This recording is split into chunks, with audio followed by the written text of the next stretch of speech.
The storm hit at midnight like a freight train through hell. Harrison Cole was halfway home when he saw her, a figure in white, stumbling through the flooding highway, one hand clutching her side, the other waving frantically at his headlights. He should have kept driving. God knows he had every reason to. His daughter was home alone, he had $20 in his wallet, and his trailer was already taking on water.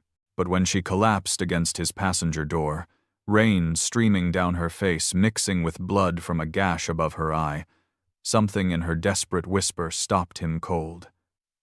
"Please, don't call anyone." Her designer heels were caked in mud.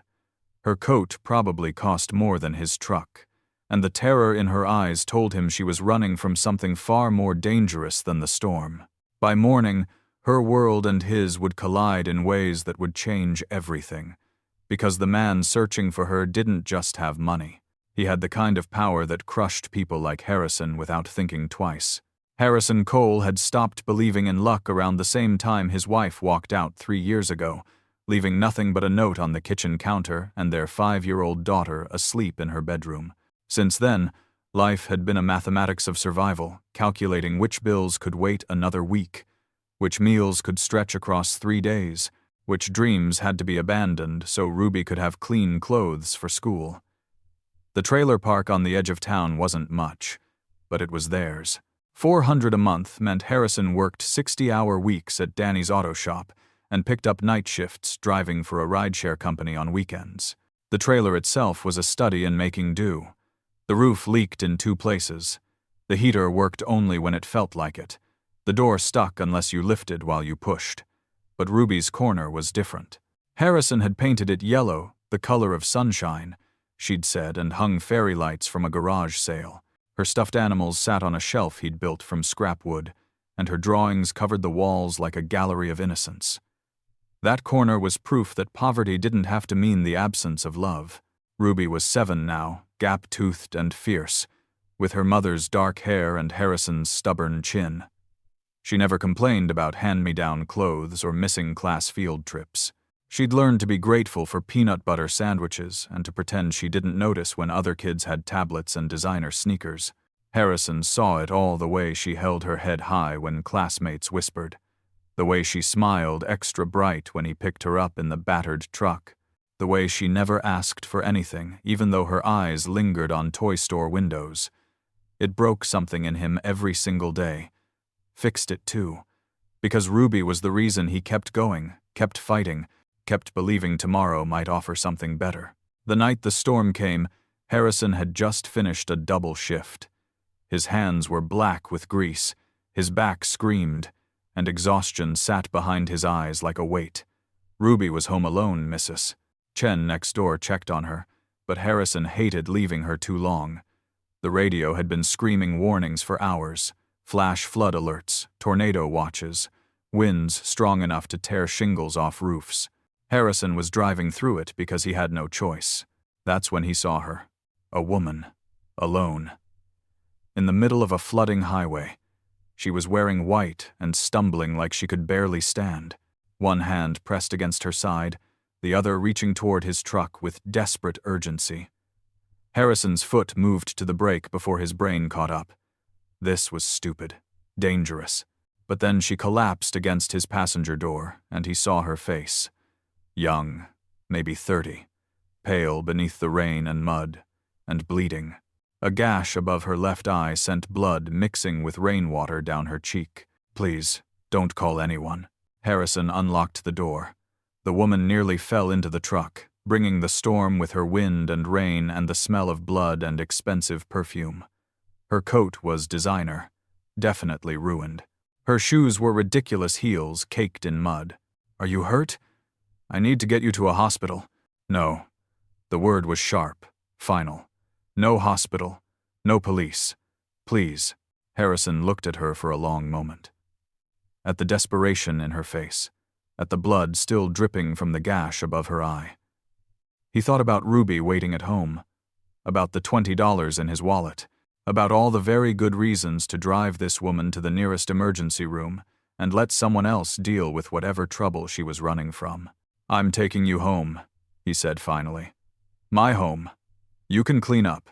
We'll figure out the rest from there. The relief that washed over her face was profound. She nodded, sagging back against the seat. The truck plowed through water that was getting deeper by the minute. Neither of them spoke. The only sounds were the storm and her labored breathing. The trailer park appeared through the rain like a collection of tin boxes barely clinging to earth. Harrison pulled up to number 17, the one with the broken step and the garden gnome Ruby had rescued from a trash pile. Missus.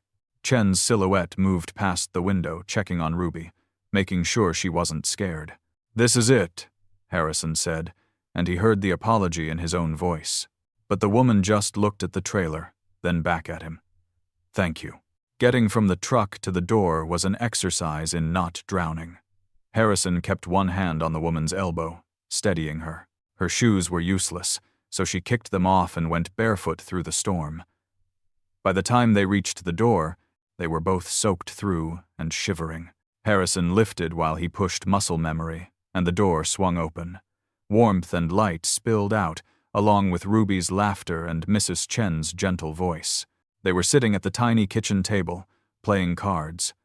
Ruby looked up and her eyes went wide. "Daddy, who's that?" "This is..." Harrison realized he didn't even know her name. "Isabelle," the woman said softly. "My name is Isabelle. She got caught in the storm," Harrison explained, kneeling to Ruby's level. "She's hurt. She's going to stay here tonight. Is that okay?" Ruby studied Isabelle with serious intensity.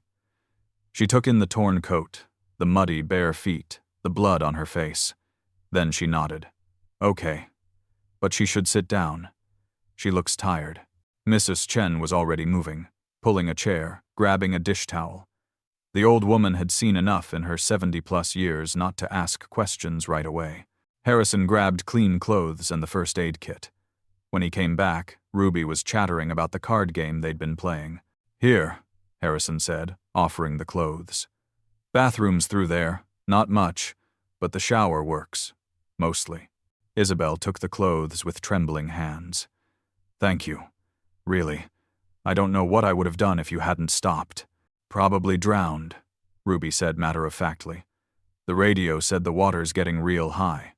The bathroom door opened later, and Isabelle emerged transformed. Without the mud and blood, she looked younger, vulnerable. The flannel shirt hung off her shoulders, and the sweatpants were rolled up at the ankles. Her dark hair was wet and tangled, and the gash above her eye looked less severe clean. Mrs. Chen bandaged it efficiently. "This needs stitches. But we'll hold for now." Ruby had climbed down from Harrison's lap and was studying Isabelle with curiosity. "Why were you walking in the storm? Don't you have a car?" "It broke down. And my phone died. I was trying to find help when your father found me." It wasn't exactly the truth, Harrison thought. But he didn't push. "You can sleep in my bed," Ruby announced. "I'll sleep with Daddy." "Ruby, that's very kind, but I can sleep on the couch," Isabelle said, eyes bright with tears. "It's okay. Daddy says when people need help, you help them. Right, Daddy?" Harrison felt something catch in his throat. "Right. That's exactly right." Mrs. Chen gathered her things. "I go home now. You need anything, you call." And then it was just the three of them. Ruby led Isabelle to her corner, chattering about stuffed animals and drawings. Isabelle listened with genuine interest. She asked questions. She laughed at Ruby's jokes.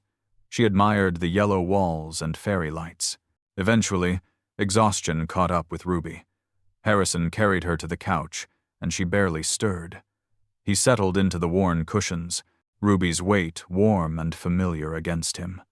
Through the thin walls, he heard Isabelle moving around, the creak of the bed as she lay down. The storm was reaching its peak now, wind screaming and rain hammering. But Harrison had weathered storms before. This one would pass. They always did. And tomorrow, when the sun came up, they'd deal with whatever came next.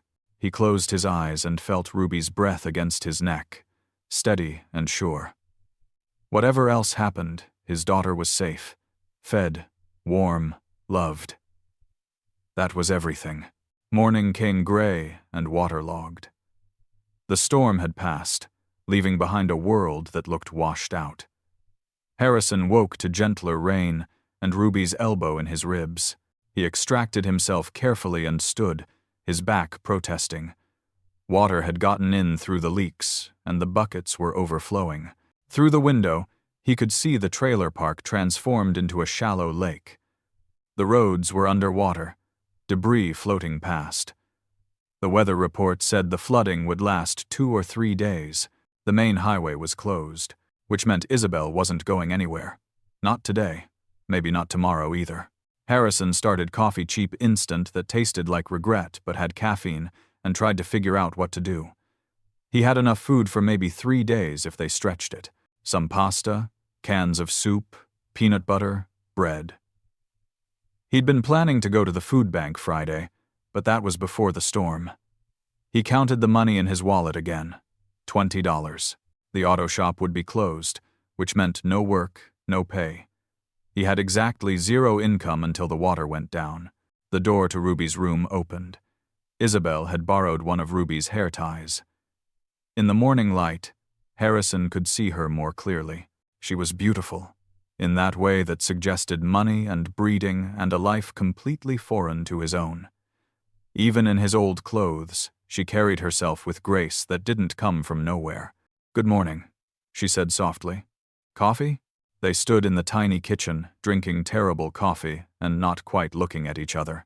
Outside, the rain continued its steady drumming. "The roads are flooded," Harrison said finally. "Pretty badly. We're probably stuck here for a few days." He watched her face, waiting for panic or frustration. But Isabelle just nodded slowly. "Okay, I understand. I need to be honest. I don't have a lot of food. Enough for us, but adding a third person for multiple days. I have money," Isabelle said quickly. "In my coat pocket. Cash. Not a lot, but enough to help." Harrison shook his head. "Everything's closed. The whole county's flooded. But we'll make it work. Then let me help in other ways. I can cook, clean, whatever you need. You don't have to. I want to. You saved my life last night. Let me do something useful while I'm here." Ruby sat up on the couch, rubbing her eyes. She spotted Isabelle and smiled. "You're still here. Does that mean you're staying?" "For a few days, it looks like. The roads are flooded. Is that okay?" Ruby ran to the window. "Wow, it's like a lake." "You stay inside," Harrison warned. "That water's dangerous." The day stretched out long and strange.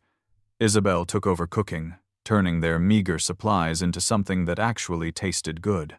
She made pancakes for breakfast using the last of the mix and some eggs, and Ruby declared them the best ever.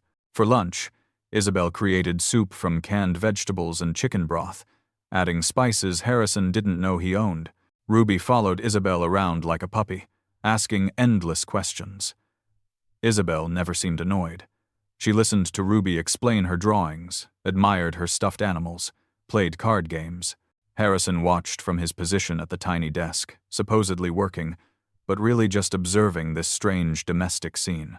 In the afternoon, the heater finally gave up completely. The trailer grew cold. Harrison dug out every blanket they owned. Ruby and Isabelle huddled together while Harrison tried and failed to fix the heater. It was beyond repair. He'd need parts he couldn't afford. "I'm sorry," he said, frustrated and embarrassed. "I've been meaning to replace this thing." "It's okay, Daddy," Ruby said. "We can share blankets, right, Isabelle?" "Right. We'll be fine." But Harrison saw her shiver, saw her pull the blanket tighter. This woman was used to climate-controlled mansions, and here she was freezing because he couldn't even keep his heater working. The shame of it burned in his chest. That evening, as they ate pasta with butter and salt because that's what was left, Harrison's phone rang. Unknown number. "Hello? Is this Harrison Cole?" A man's voice, smooth and educated, with the kind of accent that suggested money. "Yes. Who's this?" "My name is Charles Whitmore. I'm calling on behalf of Walter Crawford. We're looking for his daughter, Isabelle Crawford. She's been missing since yesterday. Have you seen her?" Harrison's eyes moved to Isabelle on the couch with Ruby. She was watching him, and the terror from last night was back. She shook her head frantically. "No," Harrison said slowly. I haven't seen anyone by that name. Sorry. Are you certain? This is extremely important. Mr. Crawford is very concerned. There would be a substantial reward for information leading to her safe return. I'm certain. I've been stuck in my trailer since the storm hit. Haven't seen anyone. Pause. I see. Well, if that changes, please call this number immediately. Harrison ended the call and looked at Isabelle. Ruby had fallen asleep against her shoulder. Isabelle's face was pale, hands trembling. They're looking for you, Harrison said quietly.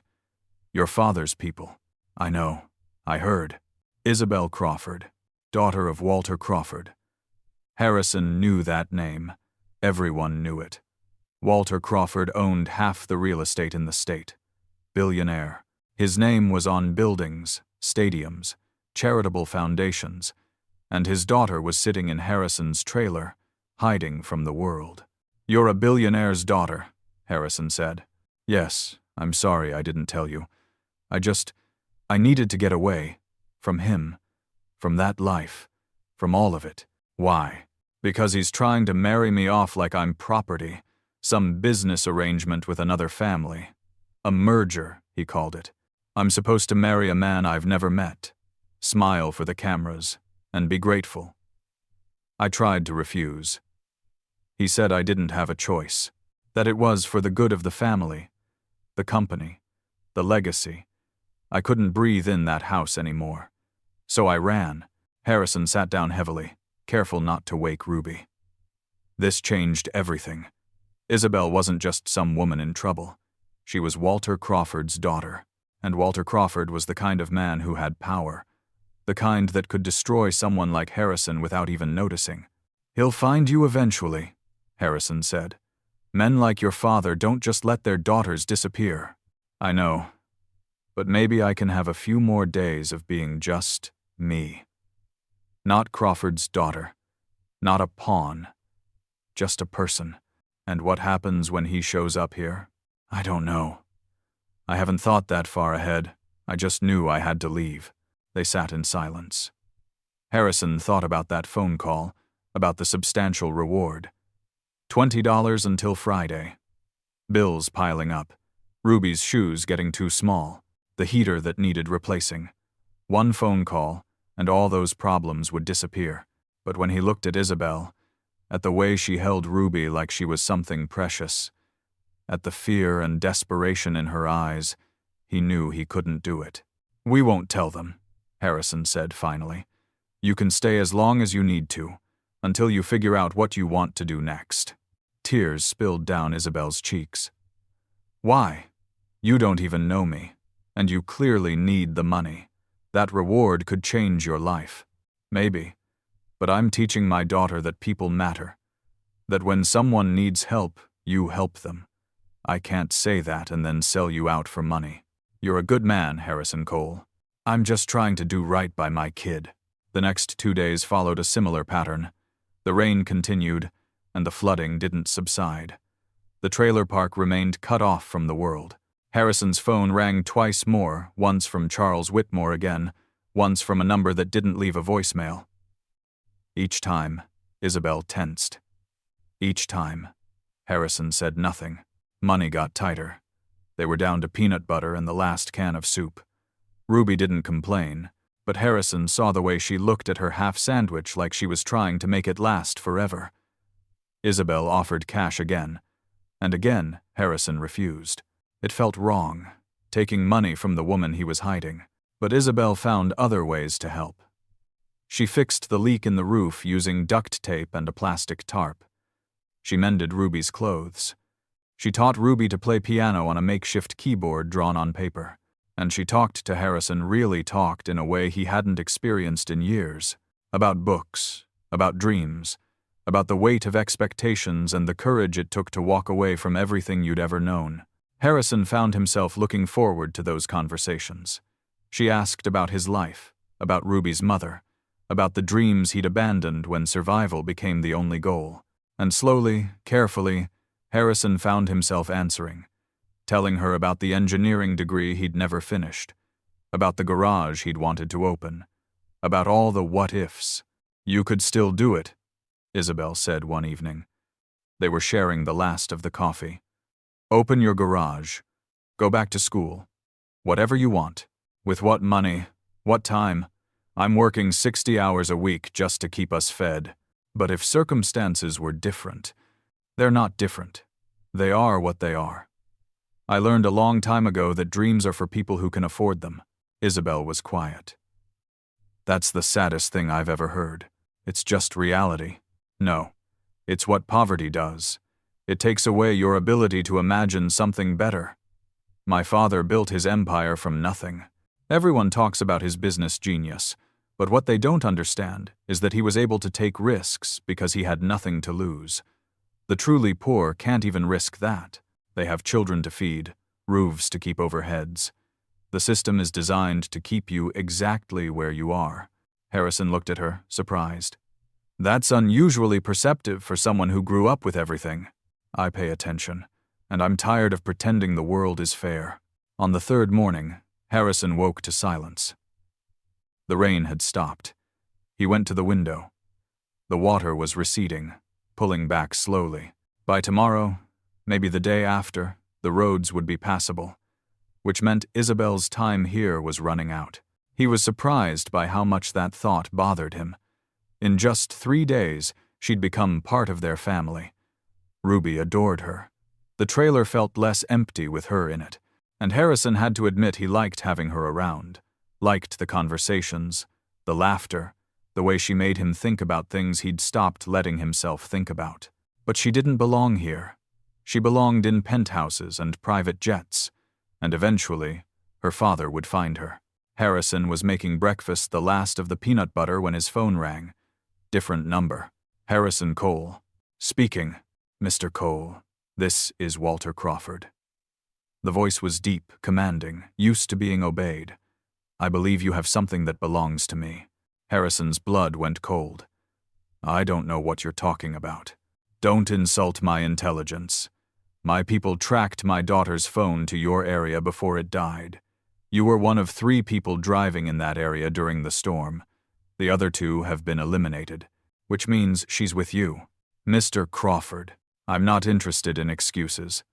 Tell me where you are, and this can end peacefully. I'll even throw in a reward. Say, $50,000. $50,000. Harrison's mind went blank. That was more money than he'd see in 3 years. Ruby's education, a new place to live, security, stability. All he had to do was say yes. He looked at the couch where Ruby and Isabelle were still sleeping, curled together under blankets, at the peace on both their faces. She's not here, Harrison said. I haven't seen your daughter. The silence was dangerous. Mr. Cole, I don't think you understand the situation. I have resources you can't imagine. I will find her, with or without your cooperation. The only question is whether you end up as an ally or an obstacle. And I'm very thorough with obstacles. Is that a threat? It's a promise. Last chance. Where is my daughter? Harrison's hand was shaking, but his voice was steady. I told you. I don't know. You're making a serious mistake. Maybe, but it's my mistake to make. Walter Crawford hung up. Harrison stood there, heart racing, wondering if he'd just signed his own death warrant. Men like Crawford had lawyers, private investigators, connections everywhere. If he wanted to destroy Harrison's life, he could do it without breaking a sweat. Behind him, Isabelle stirred. She'd been awake, listening. When he turned around, she was sitting up, tears streaming. You just turned down $50,000. For me, it was never about the money. He's going to come here. You know that, right? He'll be here by tomorrow. Maybe today. Then we'll deal with it when he comes. Harrison, you don't understand what kind of man my father is. He doesn't accept no. He doesn't compromise. He wins, always, and he'll crush you if you get in his way. Let him try. I'm tired of people like him thinking they can do whatever they want because they have money. You asked me for help. I gave it, and I'm not taking it back. Ruby was awake now, looking between them with worried eyes. Daddy? What's wrong? Nothing, baby. Everything's fine. but it wasn't fine, and they all knew it. Walter Crawford arrived the next afternoon in a convoy of 3 black SUVs, completely out of place among the rusted cars and broken-down homes. Men in suits emerged, scanning the area, and then Walter Crawford himself stepped out. He was exactly what Harrison expected. Tall, silver-haired, impeccably dressed in a suit that probably cost more than Harrison made in a year. His face was hard, all sharp angles and cold calculation. This was a man who'd built an empire by being smarter, tougher, and more ruthless than everyone else. Harrison stepped outside before Crawford could knock. He didn't want this confrontation happening in front of Ruby. "Mr. Crawford, I assume you're here for your daughter. Where is she?" "Inside, safe, unharmed, and here of her own free will." "Step aside." "No." The word hung in the air. One of Crawford's men moved forward, but Crawford raised a hand, stopping him. The billionaire studied Harrison with an expression that suggested he was trying to figure out what species of insect he was looking at. "Do you have any idea who I am?" "I know exactly who you are. I also know your daughter ran away from you, that she was desperate enough to walk into a storm rather than go back. That tells me everything I need to know. You know nothing about my family or my relationship with my daughter. I know she's terrified of you. I know you're trying to force her into a marriage she doesn't want. You know what she told you. A one-sided story from a spoiled girl who's never had to work for anything. She doesn't understand the realities of business, of legacy, of the sacrifices necessary to maintain what I've built. Maybe she understands that she's not a pawn in your business deals, that she's a person with her own wants and dreams." Crawford's laugh was cold. "Dreams. You want to talk to me about dreams? I grew up in a trailer not much better than this one. My father drank himself to death, and my mother worked 3 jobs. I know exactly what poverty looks like, Mr. Cole, and I built everything I have so my daughter would never have to experience it. So forgive me if I don't apologize for wanting to secure her future. By selling her to the highest bidder? By arranging an advantageous marriage that will benefit everyone. That's how families like ours have operated for centuries. She'll have everything: money, status, security, things you clearly can't provide for your own child, based on the state of this place." The barb hit home, and Crawford knew it. "How much are you making working at that auto shop? 30,000 a year? 40? How long until you can't keep up with the bills? Until they take this trailer? Until your daughter ends up in foster care because you couldn't provide? That's never going to happen. It happens every day to people like you. You think you're noble, protecting my daughter? You're just prolonging the inevitable. She'll come home. She always does. And you'll still be here, struggling, realizing you turned down $50,000 for nothing." The trailer door opened. Isabelle stepped out and walked past Harrison, head high, standing between him and her father. "That's enough," she said. "Stop threatening him. This isn't about him. It's about us. Isabelle." Crawford's voice softened slightly, but the steel remained. "Come home.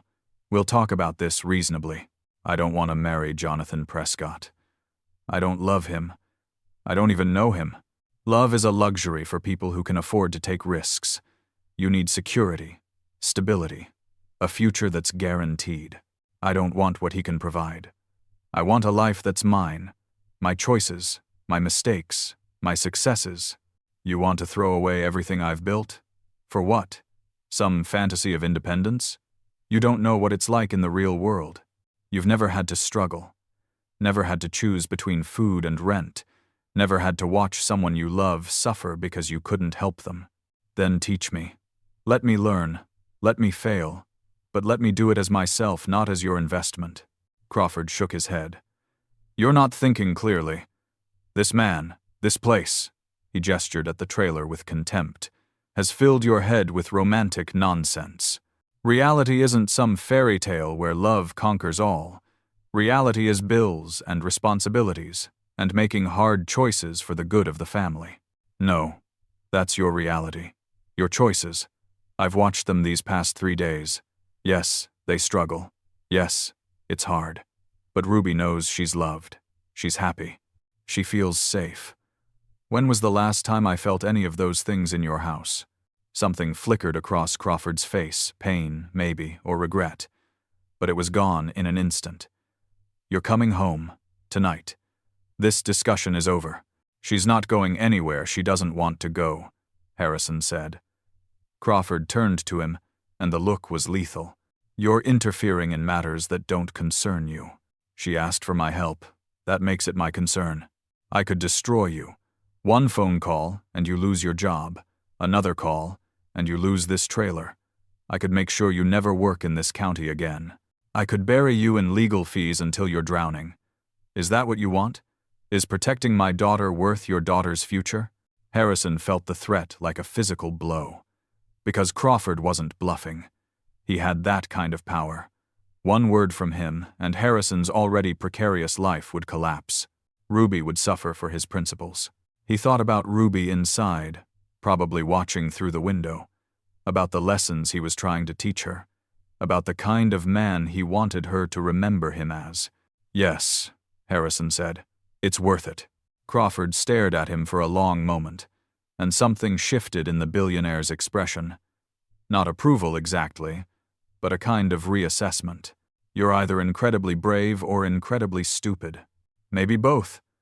But I'm not backing down. The silence stretched out. Crawford's men were waiting for orders. Isabelle stood frozen. And Harrison stood his ground, knowing he was probably signing his own death warrant but unable to do anything else. Then Walter Crawford did something unexpected. He smiled. Not warm or kind, but there was something in it that suggested respect. You remind me of someone, Crawford said quietly. Me. 40 years ago when I was stupid enough to believe that principles mattered more than pragmatism. He turned to Isabelle. You want to stay here? Fine. Stay. See what it's like to live without money, without security, without any of the advantages you've had. When you're ready to come home, call me. He pulled out a checkbook and wrote something, then handed it to Harrison. For your trouble, and for teaching me that there are still people in the world who can't be bought. That's rarer than you might think. Harrison looked at the check. $100,000. He tried to hand it back. I didn't do this for money. I know. That's why I'm giving it to you. Take it. You've earned it. And you'll need it if you're serious about protecting my daughter. Crawford turned back to Isabelle. When this little adventure ends badly, and it will, don't say I didn't warn you. He walked back to his SUV, his men following. The convoy pulled away, leaving muddy tire tracks. Harrison stood there holding a check for more money than he'd make in 3 years. Isabelle was crying. He left, she whispered. He actually left. For now, but he'll be back. Men like him don't give up that easily. He gave you $100,000. Yeah, he did. Why? I think he's testing. Seeing if you really want this life, or if you'll go running back once reality sets in. Isabelle wiped her eyes. He thinks I'll fail. Will you? She looked at him, and there was steel in her gaze. No, I won't. The weeks after Crawford's visit were strange. The check sat on Harrison's counter like a live grenade. Taking that money felt like accepting terms of a deal he didn't understand. But not taking it seemed foolish when Ruby needed shoes, and the heater was broken and bills piled up. Isabelle stayed. She'd expected her father to forcibly remove her. The fact that he'd simply left confused her. But days passed, and nothing happened. The roads cleared. The flooding receded. Life returned to normal. Harrison went back to work at the auto shop, and Isabelle stayed with Ruby during the day. She walked Ruby to school, helped with homework, learned to navigate poverty with surprising grace. She didn't complain about the cold or cramped space or rice and beans for dinner. She adapted, became part of their family in ways that felt both natural and terrifying. Because Harrison was falling for her, he tried not to, tried to remember that she was a billionaire's daughter playing at poverty, that eventually she'd get tired and go back where she belonged. But it was hard when she laughed at his jokes, when she fixed Ruby's hair with such tenderness, when she looked at him like he was worth something. Ruby adored her. She'd started calling her Belle and introducing her to neighbors as my friend who lives with us now. The innocence of it broke Harrison's heart, because Ruby was getting attached. And when Isabelle eventually left and she would leave, Harrison was certain Ruby would be devastated.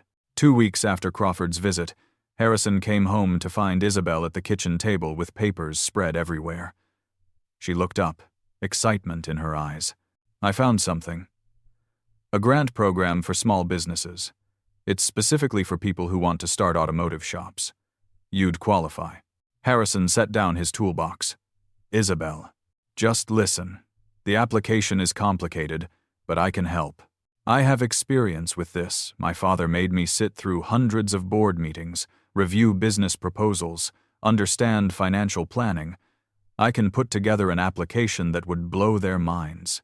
I appreciate it, but you're going to say you don't have time, or that you'd never get it, or some other excuse that's really just fear. Harrison, you're brilliant with cars. Everyone at Danny's shop says so. You could run your own place. You could build something. With what money? Even if I got the grant, you have $100,000 sitting on your counter. That's your father's money. It's your money. He gave it to you. And before you say you can't accept it, think about Ruby. Think about what that money could do for her, for both of you." Harrison wanted to argue, but she was right. The check could change everything. He could open his own garage, get out from under Danny's thumb, build something that belonged to him. He could give Ruby stability, maybe save for college. All those dreams he'd buried could become possible. "Why do you care?" he asked quietly. "Why does this matter to you?" Isabelle's expression softened. "Because you matter. You and Ruby. You took me in when I had nowhere to go. You protected me when my father tried to force me back. You turned down $50,000 because it was the right thing to do. Why wouldn't I want to help you? Because eventually you're going to leave. You're going to realize that living in a trailer and eating rice and beans isn't the romantic adventure you thought. And when you go back to your father's world, we're still going to be here. And it's going to hurt. What if I don't go back?"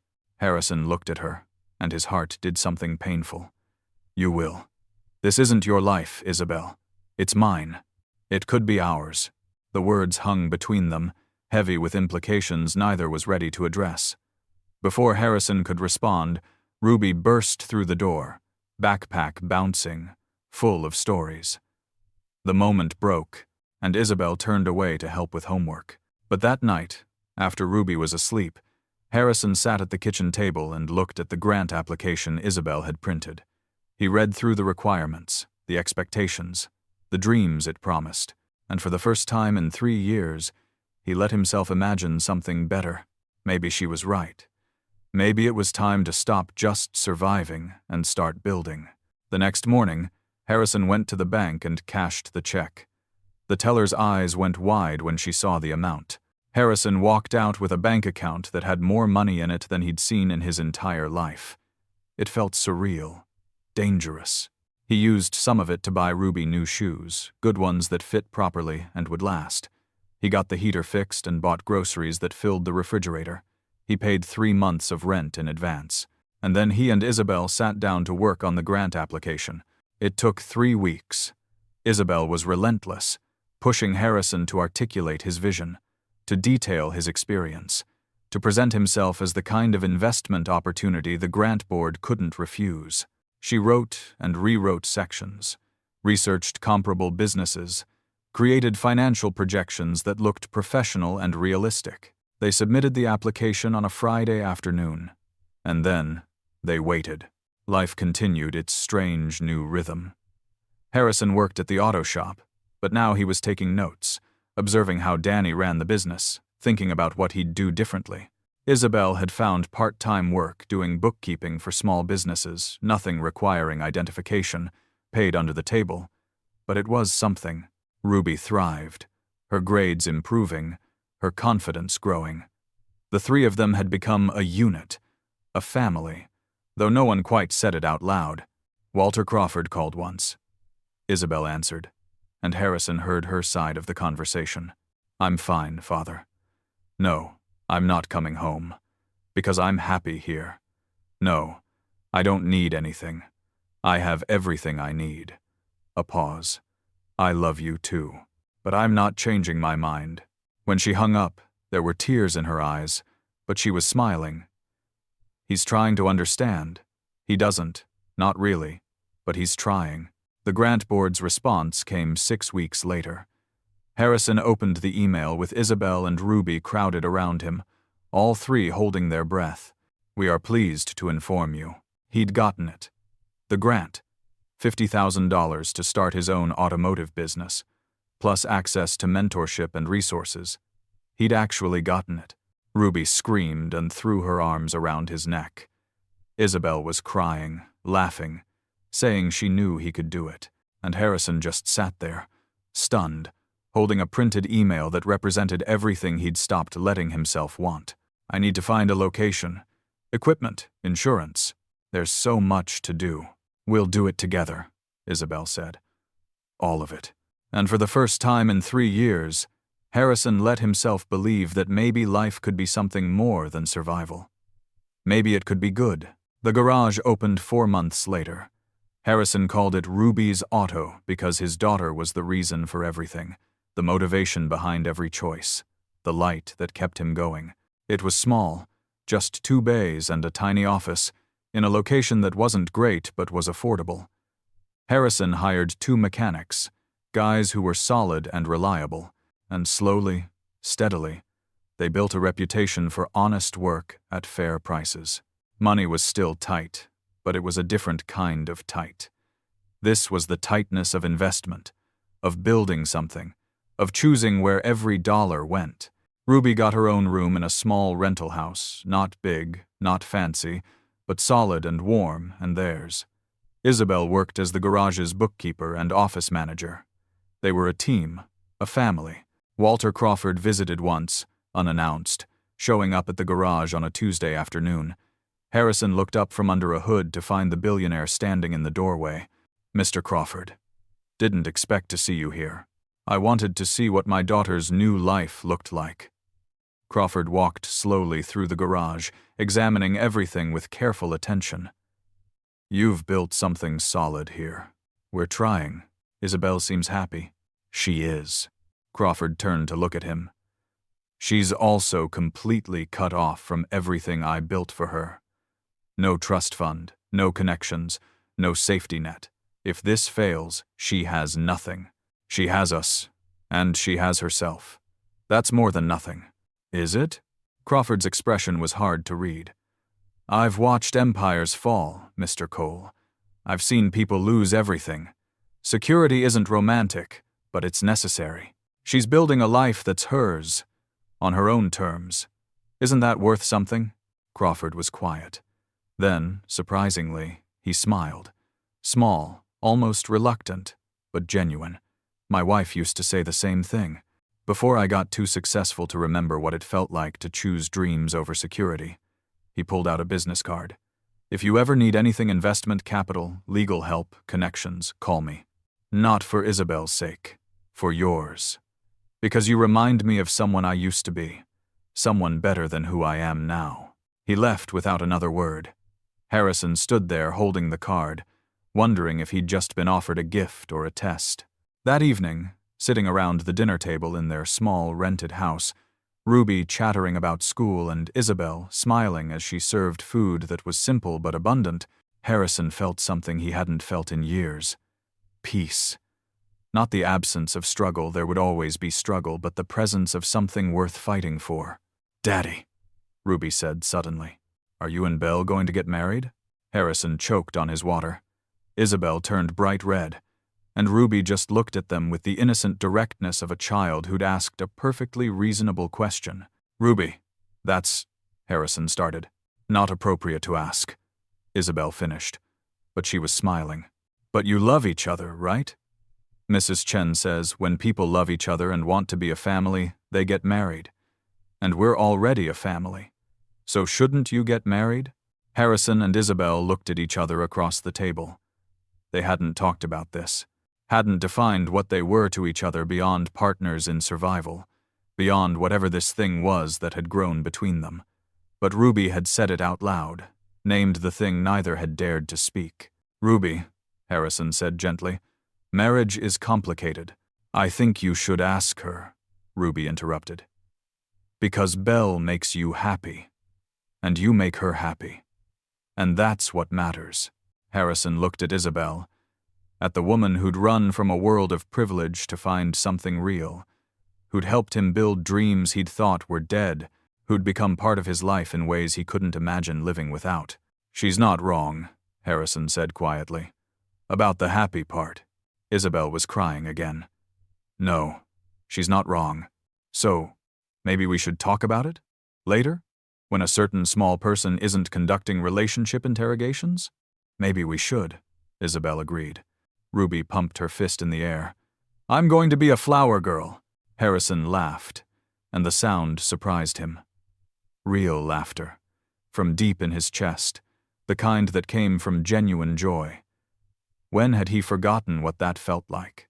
Later, after Ruby was asleep, Harrison and Isabelle sat on the small porch and looked up at stars barely visible through light pollution. The air was cool, and Isabelle leaned against him, and everything felt exactly right and terrifying. I never thanked you, Isabelle said softly, for that night, for stopping when you saw me on the road.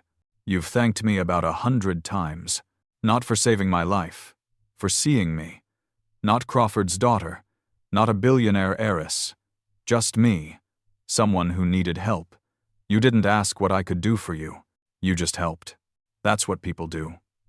Or what they should do. Not in my world. In my world, everything is transactional. Every relationship has terms and conditions. She turned to look at him. You never expected anything from me. Even now, you're not with me because of who my father is. You're with me because... Why are you with me, Harrison? He thought about it. About all the ways his life had changed since that night. About how she'd pushed him to dream again, to build again, to believe he deserved something better. About how she loved Ruby like her own. About how she made him laugh and challenged him and fit into their family like she'd always been there. Because you make me want to be better, Harrison said finally. Not richer or more successful. Though that's nice too. Better. Kinder. Braver. You make me believe that the choices we make matter. That fighting for what's right is worth it even when it's hard. And because when I think about my future, you're in it. Always. Isabelle was crying now, and she kissed him soft and sweet and full of promise. That's the most romantic thing anyone's ever said to me. Is that a yes? I haven't heard a question yet. Harrison didn't have a ring. Didn't have a plan. Didn't have any of the things that were supposed to come with proposals, but he had a heart that was full. A daughter who believed in love, and a woman who'd chosen his complicated, messy life over all the security her father's world could offer. Isabelle Crawford, will you marry me? She laughed through her tears. Yes. Yes, absolutely yes. They sat there on the porch, holding each other, and Harrison thought about how far they'd come. From a flooding highway and a desperate plea to this moment, this choice, this future they were building together. It wasn't the life either had planned. It wasn't easy or simple or guaranteed, but it was theirs. Built on choices they'd made, sacrifices they'd accepted, dreams they'd dared to pursue. The wedding was small, just Ruby and Mrs. Chen and a handful of people from the garage. Walter Crawford came, awkward and uncomfortable but present, walking his daughter down an aisle that was really just a path between folding chairs. He shook Harrison's hand afterward, and there was respect in the gesture. Ruby was indeed a flower girl, in a dress they'd found at a thrift store and Isabelle had altered. She took her job very seriously, scattering petals with grave importance. And when Harrison and Isabelle exchanged vows, simple, honest words about partnership and love, and facing whatever came next together. Ruby stood between them, holding both their hands, proof that families could be built from broken pieces and second chances. Life didn't suddenly become perfect. The garage had slow months and equipment failures. Ruby struggled in school sometimes and had nightmares. Isabelle missed aspects of her old life, the security, the resources, and Harrison still woke up some mornings with the old panic, the ingrained fear that everything could disappear. but they had each other. And they had something they'd both fought for, a life built on their own terms, with their own hands, according to their own values. Not perfect, not easy, but real. Years later, when Ruby asked how her parents met, Isabelle and Harrison would smile at each other, and one of them would say, "There was a storm," and the other would say, "And sometimes, the best things in life come from the moments when we choose to help someone, even when we have every reason not to, because sometimes the people we save end up saving us right back, and sometimes the life we build from nothing turns out to be worth more than all the riches we never had." The storm had passed, the sun was shining, and for Harrison Cole and his unexpected family, the future was bright.